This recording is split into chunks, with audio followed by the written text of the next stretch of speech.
6 years of marriage to Adriana, 14 professional wins in the octagon, and one championship eliminator fight standing between me and the title shot I had been working toward my entire career. My life was on track until I found those text messages from Jake the Snake Donovan on my wife's phone. Not just any messages, but intimate ones that turned my stomach. Not just from any opponent, but from the exact man I was scheduled to fight in 3 weeks. Some might call it a cruel twist of fate. I call it an opportunity. Before I tell you how I discovered my wife's betrayal and what happened when I faced her lover in the octagon, let me know where you are watching from and hit subscribe if you have ever turned pain into power. My parents crossed the border from Mexico with nothing but the clothes on their backs and dreams for their unborn son. They worked multiple jobs, saved every penny, and made sure I had opportunities they never did. Education came first in our household, but they also recognized my athletic talent early on. When I showed interest in mixed martial arts at 12, my father took on weekend janitorial work to pay for proper training. Discipline and respect, my father would say. These make a man Carlos, not just how hard he can hit. I took those words to heart, training relentlessly, while maintaining honor roll status throughout high school. I earned a partial scholarship to study kinesiology at State, where I continued developing my skills in the university's fight club. After graduation, I went pro, slowly building my reputation on the regional circuit before signing with one of the major MMA organizations 3 years later. My record of 14 wins and 2 losses spoke for itself. Both losses came early in my career, and I had been on a 7-fight win streak that put me in title contention. I was known for my technical approach, combining wrestling background with devastating striking. Commentators called me methodical and surgical in the octagon, a fighter who relied on skill rather than brute force. I met Adriana at the after-party following my 10th professional win. She stood out immediately, not just for her beauty, but for her confidence. While other women at these events often seemed fascinated by the glamour and violence of fighting, Adriana engaged me in conversation about proper recovery techniques. As a physical therapist specializing in sports medicine, she understood the toll fighting took on the body. "You favor your right shoulder when you throw combinations," she observed that first night. Old injury, I was impressed by her eye for detail. Our conversation lasted hours, and by the end of the night I knew she was special. We dated for 6 months before moving in together, and I proposed 6 months after that. Our wedding was intimate, attended by my family and close friends from the fighting community. Life with Adriana seemed perfect. She understood the demands of my career, the grueling training camps, and the mental focus required before fights. She even integrated herself into my professional life, giving me recovery massages, helping with nutrition, and becoming friendly with my coaches and training partners. Having a physical therapist as a wife was a competitive advantage other fighters envied.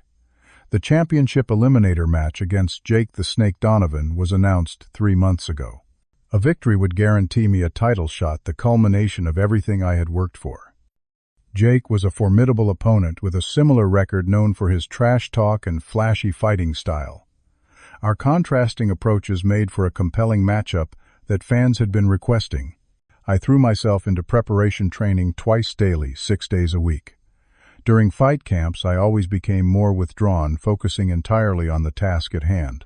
Adriana had always been supportive during these periods, but this time felt different. She seemed distant, constantly on her phone, scheduling more girls' nights than usual, and working late at her clinic. The physical affection between us diminished, which I attributed to my exhaustion and her respect for my focus. 3 weeks before the fight, I was scheduled for an afternoon sparring session, but my training partner canceled due to illness. Coach sent me home to rest, saying, "Fresh mind, fresh body. Take the afternoon off." I arrived home around 2 p.m., 2 hours earlier than Adriana expected me. Her car was not in the driveway, which was unusual since her clinic closed at noon on Thursdays. I showered and stretched, trying to make good use of the unexpected free time. Around 3:30, I heard her key in the door. "Carlos, what are you doing home?" Her voice carried a note of panic that immediately set me on edge. "Training got canceled," I replied, studying her flushed face and slightly disheveled hair. "Where were you emergency patient?" she said quickly, setting down her purse. "Let me shower and I will make us some lunch." As she disappeared into the bathroom, her phone began buzzing repeatedly on the kitchen counter. One notification, then another and another. Something felt wrong. In 6 years of marriage, I had never invaded Adriana's privacy, had never felt the need to check her phone. But instinct, the same instinct that had saved me countless times in the octagon, was screaming at me. I picked up her phone. The lock screen showed multiple message previews from Jake D, with phrases like, "Miss you already and cannot wait until next time." My hands trembled as I realized who Jake D must be. I knew Adriana's passcode, had seen her enter it countless times. I punched it in, praying I was misunderstanding. The full message thread confirmed my worst fears. Explicit exchanges, plans for hotel meetings, complaints about having to attend my fights when she would rather be with him. They had been seeing each other for over 3 months since shortly after my fight with Jake was announced. There were hotel receipts in her email, explicit photos they had exchanged, and worst of all, messages from the night of my last fight where she had apparently met him just hours after I stepped out of the octagon. My stomach lurched. I barely made it to the kitchen sink before vomiting. Cold sweat broke out across my skin as the reality sank in. My wife was sleeping with my next opponent. The man I was preparing to fight had been inside my home in my bed with my wife. I heard the shower running, giving me time to think. My initial impulse was to confront her immediately, to rage and demand explanations. But something deeper, colder, and more calculated took hold. Jake the Snake Donovan had taken something from me, had violated not just my marriage, but the sacred space of competition. In 3 weeks I would be locked in a cage with him. No better revenge existed in the world. I replaced her phone exactly as I had found it, wiped my mouth and made a decision. I would say nothing, not yet. I would prepare for this fight like never before, and I would make him pay in the most publicly devastating way possible. That night I told Adriana I needed to sleep in the guest room because of a tweaked back that required more space. She seemed relieved, which only twisted the knife deeper. From that moment I lived a double life in my own home, pretending everything was normal while planning my response to this betrayal. The morning after my discovery, I called a divorce attorney recommended by a fighter who had recently gone through a messy separation. The consultation was brief but informative. California's no-fault divorce laws meant that Adriana's infidelity would not significantly impact the division of our assets, but documenting everything was still important. I began gathering evidence, taking screenshots of their messages when she was showering, noting dates and times of her unexplained absences. Living under the same roof as Adriana, while knowing the truth, was psychological torture. She continued her performance as the supportive fighter's wife, preparing my meals, asking about training, all while her phone constantly buzzed with messages I now knew were from Jake. The intimate moments that had once been natural between us became unbearable. Every touch felt contaminated.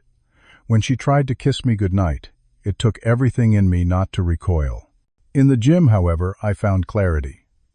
I channeled every ounce of betrayal, hurt, and rage into my training. My sparring partners noticed the difference immediately. "Jesus Carlos, take it down a notch." My main training partner, Alex, gasped after I landed a combination that nearly knocked him out despite the protective headgear. "Save something for Donovan." My coach pulled me aside after that session. "Something has changed," he said, studying my face. "You are fighting like a man with something to prove, like a man with nothing to lose." "Just focused on the opportunity," I replied, unwilling to share the truth even with him. "Well, channel it, but control it. Rage makes men sloppy. Cold calculation wins fights." 1 week before the fight, we had the pre-fight press conference. Sitting across from Jake at the dais was surreal. He played his usual cocky character, making predictions about how easily he would dispatch me. What the audience did not see was the smirk he gave me when the cameras briefly turned away, the slightly too familiar way he asked, "How is Adriana still doing that amazing deep tissue work?" The implication was clear. He knew that I did not know, and he was enjoying the secret power it gave him. That confirmed what I had suspected. This was no random affair. He had deliberately pursued my wife, perhaps, as psychological warfare before our fight. It only strengthened my resolve. Adriana grew increasingly nervous as the fight approached not with her usual concern for my safety, but with thinly disguised anxiety. She offered to miss the fight for the first time in our relationship, citing a work obligation. "No," I insisted calmly. "You should be there. I want you to watch this one up close." The night before weigh-ins, I finally let the mask slip. I waited until she was getting ready for bed, her phone charging in the kitchen. I retrieved it, walked into our bedroom, and tossed it on the bed beside her. "You should be more careful with your passcode," I said, my voice unnervingly calm even to my own ears. "Jake seems eager to see you after the fight tomorrow." Her face went through a cascade of emotions: shock, denial, fear, and finally desperate pleading. "Carlos, I can explain. It is not what you think." "Really?" "Because I think my wife has been sleeping with my opponent for months. I think every time you said you were working late or out with friends, you were with him.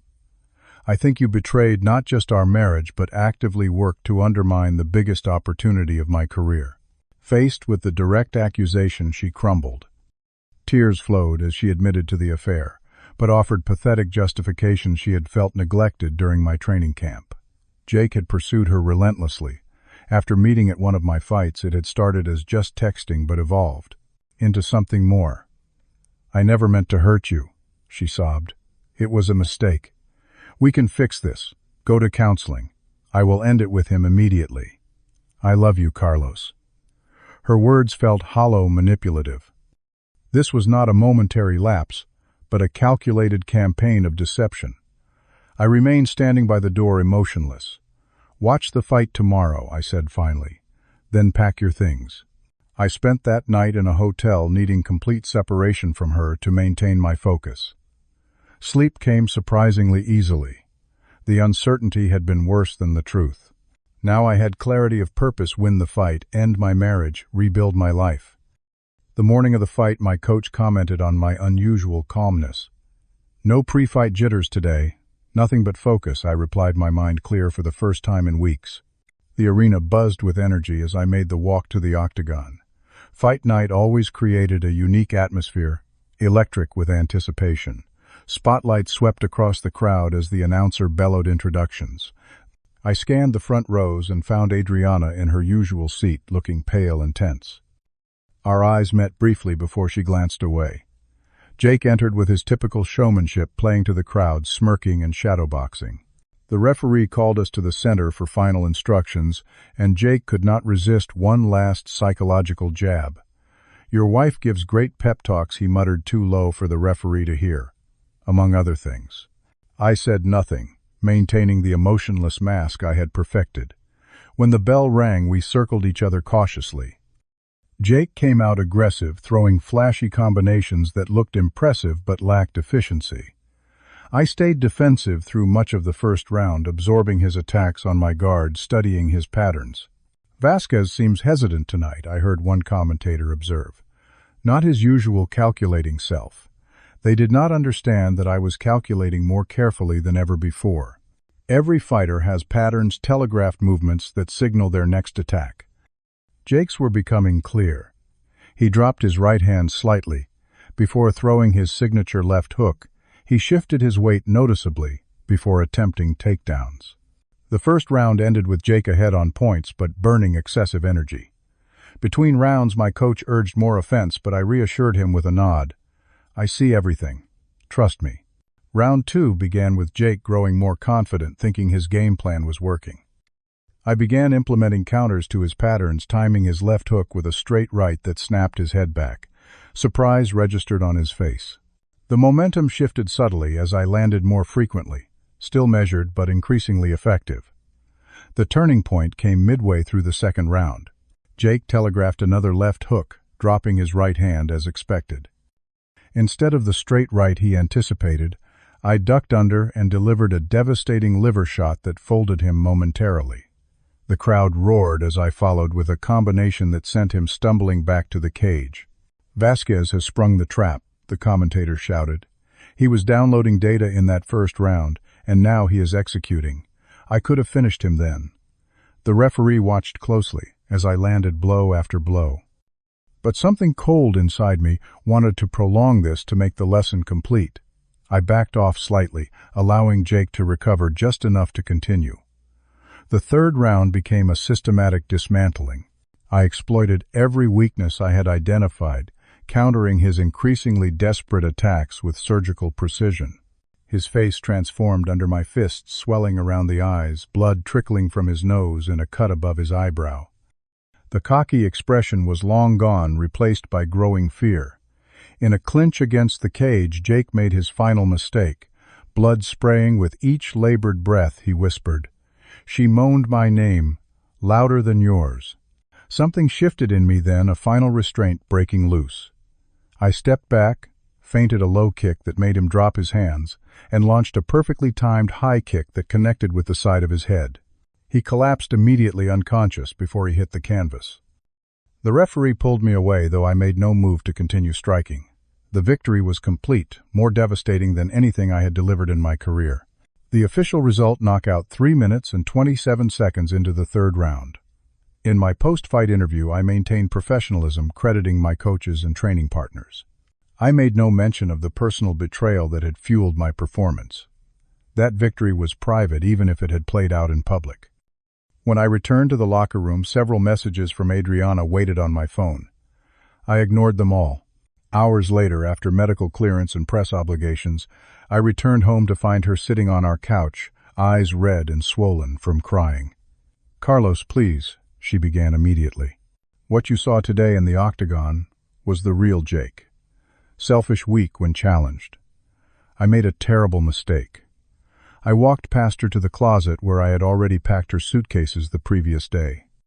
I dragged them into the living room and placed a manila envelope on top containing divorce papers my attorney had prepared. "Your name is on the lease for your clinic apartment," I said flatly. "You can stay there until you figure out something permanent. You cannot just throw away 6 years of marriage," she cried, grabbing my arm. "People make mistakes. Marriages survive affairs all the time. We can go to counseling, rebuild trust. I choose you, Carlos. I choose our marriage." I gently but firmly removed her hand. "But I do not choose you. Not anymore. You did not make a mistake, Adriana. You made hundreds of deliberate choices day after day to betray me. And you chose the one man who could hurt me professionally, as well as personally." Her tears turned to anger then. "So this whole fight was just about your ego, your macho revenge. Did you even consider what I needed? How lonely I was during your training camps?" "The Uber will be here in 10 minutes, I replied, refusing to engage with her attempts to shift. Blame. "I have changed the security codes and contacted our property manager. Your key will stop working tomorrow." She tried several more angles, threatening to tell everyone I had kicked her out, promising to change, suggesting I was acting from temporary hurt. Nothing penetrated the calm certainty I had found. When the Uber arrived, I carried her bags to the car myself, closed the door firmly, and watched her drive away from my life. The weeks following the fight brought a wave of professional opportunities alongside personal challenges.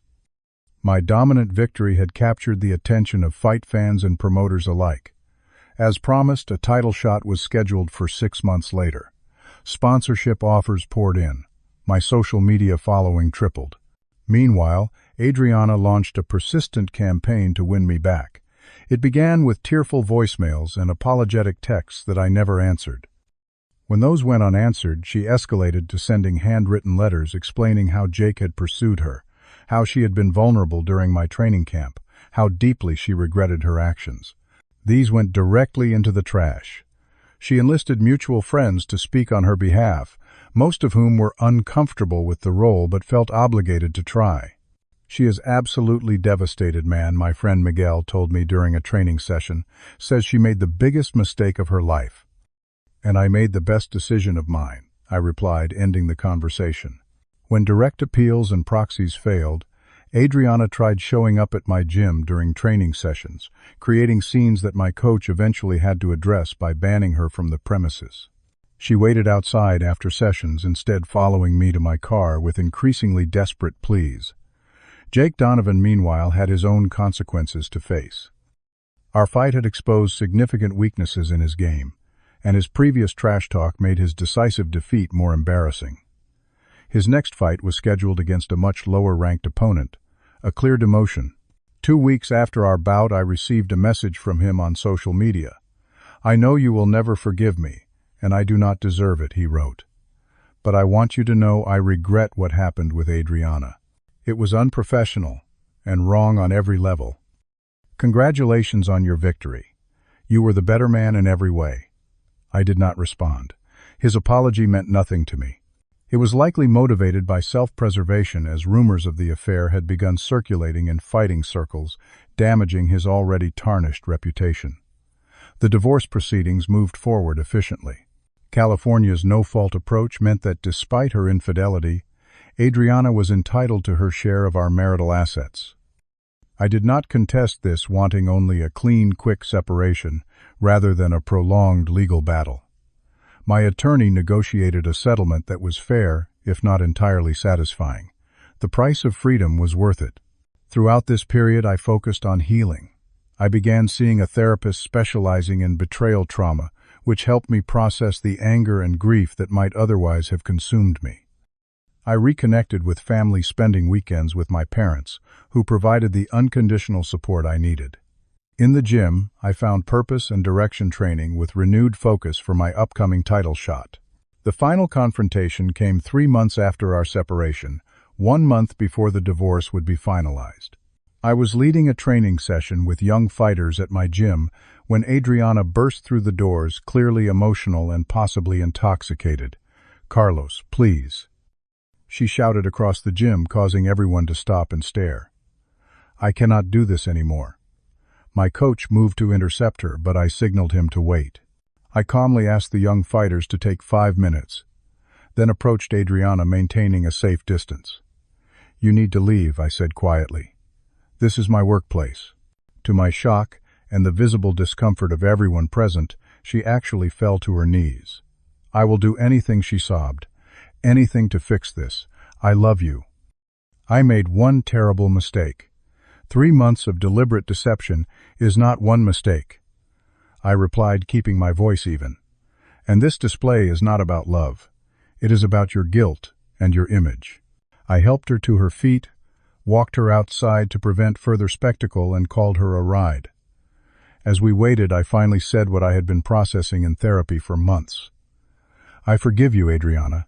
Not for your sake, but for mine. I cannot carry this anger forever. But forgiveness does not mean reconciliation. Our marriage is over.